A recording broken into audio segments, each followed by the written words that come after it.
Okay, so I kind of just decided to do a little bit of a video documentation of everything I do to the Z's.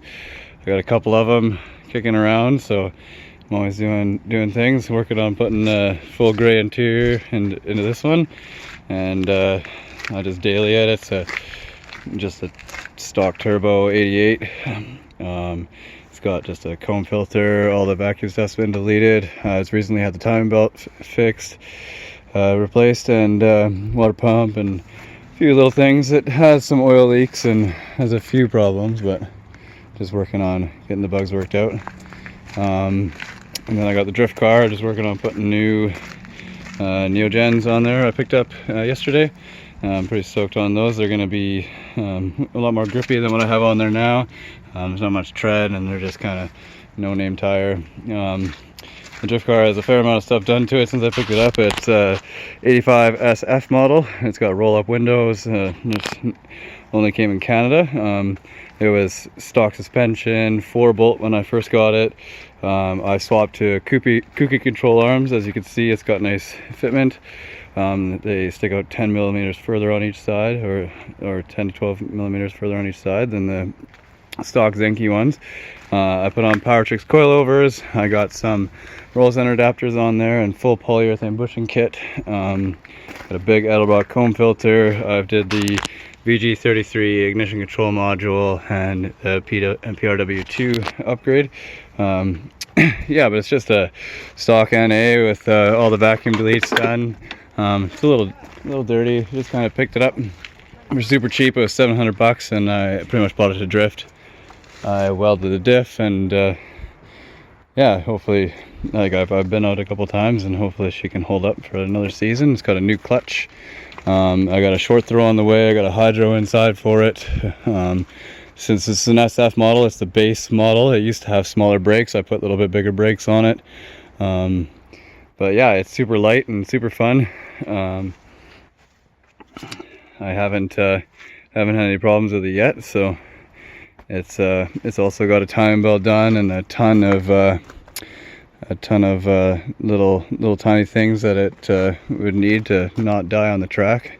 You know, like new rad cap, new coolant lines, you know, new belts, all the little things. Like, I just don't want to break down on the track. I still have to make it home. I don't have a trailer or a truck to take it with me. It's got nice LED headlights, so I can see really good at night. I'm not going to end up in a ditch, hopefully. But yeah, it's been a ton of fun. It's got full red interior. It's wet, obviously, so I got towels, leaks everywhere. But yeah, roll-up windows.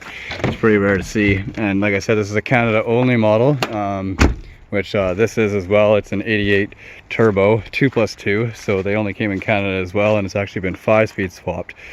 So it's a little rough, but I traded an Integra for it. It's not much. The Integra wasn't very special. It was just a base model with a, you know, good running engine, and somebody couldn't put the work into this, so they traded me, and so far it's been good to me. So I've almost driven at 3,000 K with only the clutch slave cylinder went on me. I had to fix that, but other than that, it's been pretty good.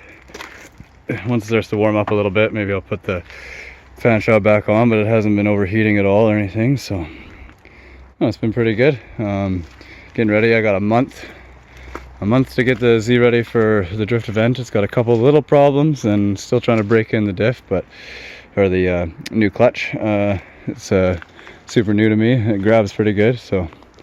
But I've also done the exhaust on it. Sounds pretty good. I'll get some video of that. But yeah, this is the two that I have insured, and I, you know, pick one and drive it. I mean, they're old and half broken, but they're still tons of fun. So okay, well, I got the one side off. As you can see, there's not a lot of tread, and there's a weird pattern on these. These Neogens have such good reviews, and everybody says they're amazing and awesome in the rain. So like I said, I got Powertrix coils, pretty messy under here, and then I got the roll center adapters and all polyurethane bushings. I need to touch up some of those rust spots. Obviously, I forgot to paint them, or didn't paint them when I put them in, so I'm kind of regretting that now.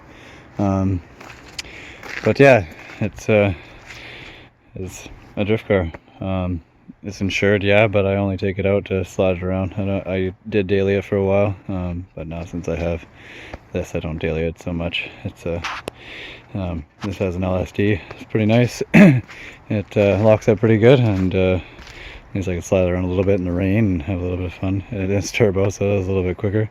As you can see, it's got the Chuki turbo 2+2 side skirts. That's pretty rare too, because that's kind of the only thing. And on the 86, I picked those up at the junkyard last summer. And yeah, got the new Neogens on there, and boy, do they look sweet.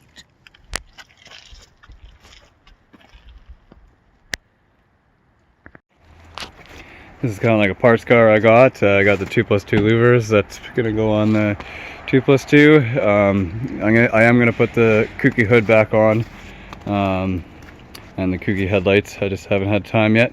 The previous owner wanted to trade me the Zenki front end and put it on his kooky, so he did that, and then all of a sudden traded me the car, and now I want to swap it back. So this is kind of like a car I bought to hopefully insure, but it didn't have papers, and it would have been a lot to fix the rust and get the inspection. So it's kind of just been parted out. The engine still runs. I mean, it's only got 90,000 kilometers on it, so I'm going to save it for an extra engine. And a lot of the parts are claimed or called for, so it's just kind of waiting to be picked apart. So this is my long time project. I had an 86 turbo that I loved, but it was way too rotten for me to want to save, so I picked up this shell and decided to swap all the parts, all the good parts over. This shell came with louvers. That's pretty nice. Yeah, so I just put the subframe back in with new subframe bushings. I still have to do the rest of the bushings. It's just kind of in there so it can roll. I've been working on putting the fenders in and stuff. I just need to pick up some metal for that. Yeah, so it's hopefully going to be all cleaned up and got some decent welds going in there. I bought a cheap welder. It's a pretty cheap, just flux core welder that does gas, so I hooked some gas up to it. My buddy's doing magic with it. Yeah, this is pretty rust free. It's got a couple little Bondo cracks, but everything's rust free for the most part, and the body's pretty solid compared to the other two.